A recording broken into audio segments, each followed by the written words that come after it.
ধনী মহিলা ও তার মেয়ে খাবার খাচ্ছিল। তখন একটি গরিব মহিলা আসে তাদের কাছে সাহায্য চাইতে।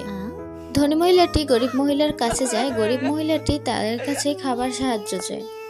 ধনী মহিলাটি তাদের বাসা থেকে অনেকগুলো খাবার নিয়ে যায় এবং গরিব মহিলাটিকে সাহায্য করে।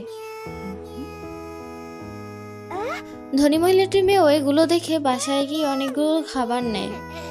খাবার নিয়ে বের হয়ে যায় গরিব মহিলাটির বাসার উদ্দেশ্যে। গরিব মহিলার বাসায় গিয়ে ছোট মেয়েটি খাবারগুলো দেয়। তখন গরিব মহিলাটি তাকে তার বাসায় নিয়ে যায়। বাসায় নিয়ে পানির সাথে ঘুমের ওষুধ খাইয়ে তাকে ঘুম পাড়িয়ে দেয়। তারপর ধনী বাচ্চাটিকে তার বাচ্চার মতো সাজায় এবং তার বাচ্চাকে ধনী বাচ্চার মতো সাজায়। এইদিকে ধনী মহিলাটি তার মেয়েকে না পেয়ে অনেক কান্নাকাটি শুরু করে দেয়। গরিব বাচ্চাটি তার মাকে বিদায় জানায় এবং ধনী মহিলার বাসায় চলে যায়। ধনী মহিলাটি মেয়েটিকে তার মেয়ে ভেবে দৌড়ে গিয়ে জড়িয়ে ধরে।